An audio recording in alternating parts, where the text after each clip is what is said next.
Ya, baik Pak, sebelumnya saya Anissa dari CGP Angkatan 11.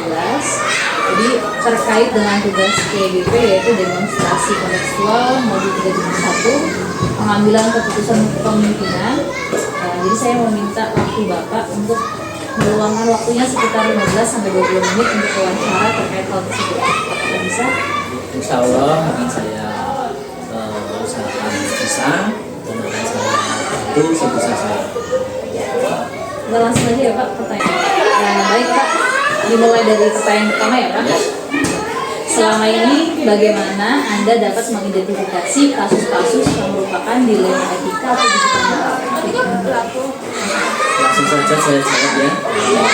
Di sini saya dalam mengidentifikasi etika moral ini saya berkoordinasi dengan teman guru, lalu siapa yang terlibat, lalu dicari kebenarannya, dilanjutkan mengkaji atau mencari data untuk dilaksanakan koordinasi dengan rekan sejawat atau teman untuk mencari suatu penyelesaian masalah kebenaran tersebut. Kemudian pertanyaan yang kedua, selama ini bagaimana Bapak menjalankan pengambilan keputusan di sekolah, terutama untuk kasus-kasus di mana ada dua kepentingan yang sama-sama benar atau sama-sama mengandung nilai-nilai kebajikan? Dalam hal ini itu memang sangat berat ketika kita mau mengambil suatu menyelesaikan masalah yang mana semuanya itu adalah benar. Tetapi saya di sini akan tetap berpedoman atau berpegang teguh pada aturan atau regulasi yang sudah kita sepakati bersama untuk dalam menyelesaikan permasalahan tersebut. Baik Pak. Selanjutnya untuk pertanyaan ketiga, langkah-langkah atau prosedur seperti apa yang biasa Bapak lakukan selama ini?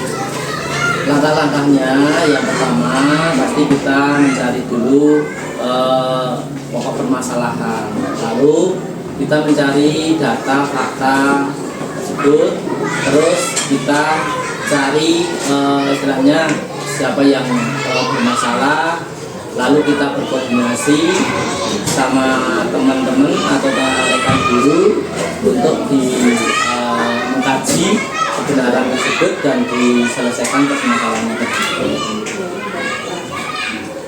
Untuk pertanyaan keempat, hal-hal apa saja yang selama ini Bapak anggap efektif dalam pengambilan keputusan pada kasus-kasus dilema etika?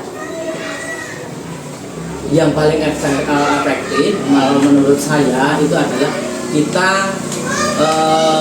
berkoordinasi atau konferensi dengan rekan-rekan teman sejawat atau guru. Iya.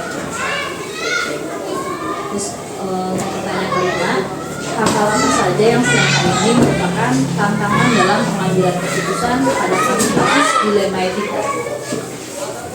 Kalau tantangan di sini adalah mempertimbangkan tentang baik buruknya ketika nanti kita yang mengambil suatu sikap atau keputusan tersebut. Jadi kayak mempertimbangkan dampak-dampak itu. Iya, dampak yang di belakangnya. Ya. Dan juga kita mempertimbangkan baik buruknya keputusan kita tadi. Kemudian lanjut untuk pertanyaan selanjutnya, apakah Bapak pernah memiliki sebuah kata-kala atau jadwal tertentu dalam sebuah penyelesaian kasus dilema etika?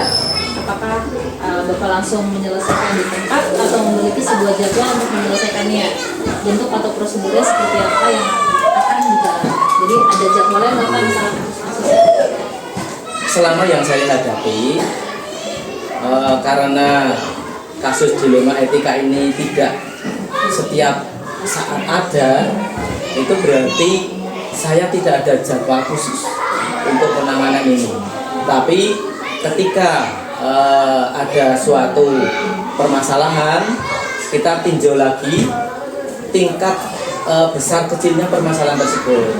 Kalau misalnya permasalahannya kecil, bisa kita atasi langsung, berarti kita selesaikan secara langsung. Tetapi kalau misalnya permasalahannya membutuhkan waktu, berarti kita harus dengan tahapan. Kita gali dulu permasalahannya, kita koordinasi dengan teman, lalu dengan yang bersangkutan, lalu kita selesaikan bareng-bareng untuk menyelesaikan permasalahan tersebut. Jadi nggak ada jadwalnya ya? Nggak ada jadwal. Masalahnya. Iya. Untuk yang selanjutnya, adakah seseorang atau faktor-faktor apa yang selama ini mempermudah atau membantu Anda dalam pengambilan keputusan dalam kasus dilema etika? Faktor yang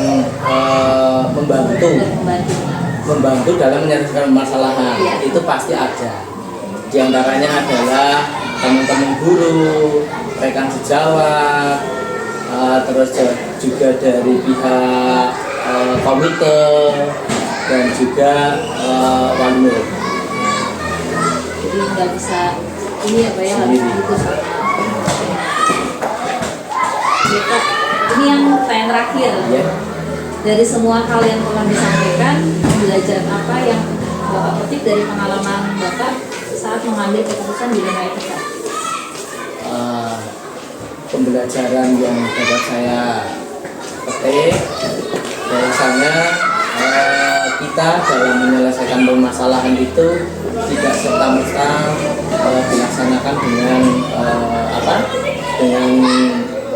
secara tergesa-gesa, dengan emosi, ya, tetapi dengan kita harus melibatkan beberapa istilahnya itu orang lain yang dapat membantu dalam menyelesaikan permasalahan. Ya, mungkin sekian dulu Kak wawancara saya kali ini. Terima kasih atas waktunya, sudah meluangkan waktunya. Sama-sama, dan mohon maaf apabila saya dalam memberikan jawaban kurang pas atau kurang sesuai. Ya. Terima kasih sebelumnya Kak. Ya, Assalamualaikum warahmatullahi wabarakatuh. Waalaikumsalam warahmatullahi wabarakatuh. Assalamualaikum warahmatullahi wabarakatuh. Waalaikumsalam warahmatullahi wabarakatuh. Selamat pagi, selamat pagi Mbak Nisa. Ya, saya CGP dari Angkatan 11 ya Bu. Bisa izin waktunya sebentar, sekitar 15 sampai 20 menit untuk wawancara terkait sama dengan apakah itu saja? Boleh. Baik ya. Ya, langsung aja ke pertanyaan yang pertama ya Bu. Iya. Yang pertama, selama ini bagaimana Ibu dapat mengidentifikasi kasus-kasus yang merupakan dilema etika atau bujukan moral? Terkait dengan kasus-kasus dilema etika dan atau bujukan moral ya Mbak Nisa ya. Ini saya biasanya berkoordinasi dengan teman-teman guru satu kantor dengan melihat kasus tersebut, siapa saja yang terlibat, melihat kebenarannya seperti apa, kemudian kita uji kebenarannya, lalu dimusyawarahkan bersama sesuai dengan peraturan atau kesepakatan yang sudah ada. Selanjutnya, yang kedua, bagaimana Ibu menjalankan pengambilan keputusan di sekolah Ibu, terutama untuk kasus-kasus di mana ada dua kepentingan yang sama-sama benar atau sama-sama mengandung nilai-nilai kebaikan. Iya, ini hal yang tidak mudah ya Mbak Nisa ya. Ada hati yang berperan di sana, di mana kita harus bisa menempatkan diri untuk dapat mengambil keputusan yang benar dan diterima oleh semua pihak. Nah, dalam hal ini saya biasanya berpegang teguh pada regulasi atau aturan yang sudah ada maupun kesepakatan yang sudah menjadi aturan di sekolah saya. Seperti itu Mbak Nisa. Yang selanjutnya, langkah-langkah atau prosedur seperti apa yang biasa Ibu lakukan selama ini? Langkah-langkahnya biasanya saya mencari fakta, mencari data, kemudian memanggil yang bersangkutan, kita klarifikasi, berkoordinasi juga dengan pihak terkait, terutama bersama dengan staf, atau guru yang bersangkutan yang memiliki permasalahan seperti itu. Fakta ya. Iya betul, mengumpulkan fakta. Oke, pertanyaan keempat, hal apa saja yang selama ini Ibu anggap efektif dalam pengambilan keputusan pada kasus-kasus dilema etika? Kalau yang saya sering alami terkait dengan penyelesaian kasus-kasus dilema etika ini, saya berkoordinasi atau berkolaborasi dengan rekan sejawat, berkomunikasi dengan baik sehingga keputusan yang kita ambil itu betul-betul keputusan yang tepat seperti itu, sehingga efektif bagi kami adalah berkoordinasi dengan teman-teman sejawat. Koordinasi. Iya betul sekali. Kemudian hal apa saja yang selama ini merupakan tantangan dalam pengambilan keputusan pada kasus-kasus dilema etika? Apabila kita mengalami kasus dilema etika, mungkin tidak hanya di level kepala sekolah saja ya, bisa sendiri mungkin ketika di kelas juga kadang mengalami seperti itu ya.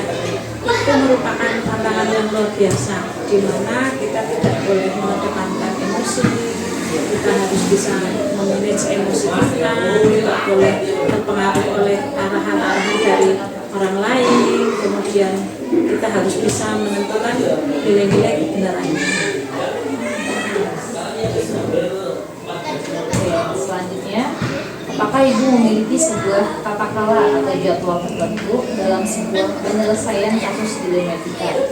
Apakah Ibu langsung menyelesaikan di tempat atau memiliki sebuah jadwal untuk menyelesaikannya?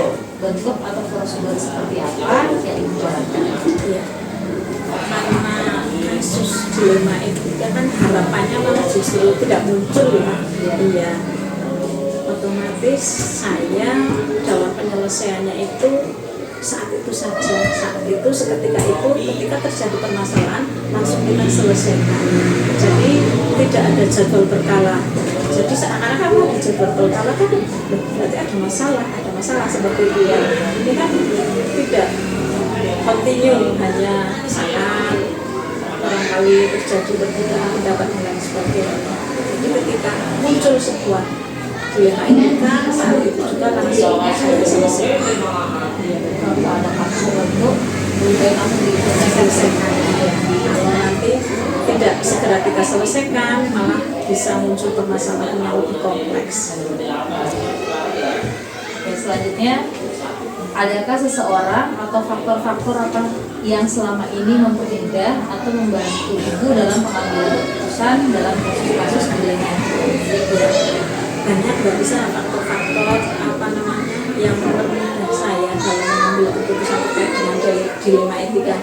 Saya mempunyai teman yang betul-betul seperti keluarga. Di sekolah saya itu kita satu rasa, sama-sama, kalau ada yang sakit semuanya sakit seperti itu, sehingga itu modal awal bagi saya untuk melangkah, apalagi apabila di kemudian hari terjadi permasalahan dilema etika. Jadi kompak antara satu teman dan teman yang lain, tidak ada yang saling menjatuhkan seperti itu. Jadi eratnya hubungan persaudaraan, kemudian komunikasi dengan wali murid beserta dengan komite, itu juga faktor-faktor yang mempermudah saya dalam menyelesaikan kasus-kasus dilema etika. Banyak ya. Ini pertanyaan terakhir ya Bu. Dari semua hal yang telah disampaikan, pembelajaran apa yang Ibu petik dari pengalaman Ibu mengambil keputusan dilema? Banyak sekali pembelajaran yang bisa saya petik. Yang pertama, seorang kepala sekolah itu bukan super power, bukan yang punya kekuatan besar, tapi kepala sekolah itu bekerja dalam satu tim. Jadi kita sama-sama dengan rekan-rekan guru. Kemudian pentingnya membangun komunikasi antar sesama rekan sejawat, sehingga nanti keputusan-keputusan yang dihasilkan itu dapat memuaskan semua pihak. Artinya tidak meninggalkan regulasi atau aturan-aturan yang ada, tapi bisa diterima oleh semua Mungkin sekian dulu wawancara dari saya ya Bu ya. Terima kasih atas waktunya. Semoga lancar, sukses ya. Saya. Assalamualaikum warahmatullahi wabarakatuh. Waalaikumsalam warahmatullahi wabarakatuh.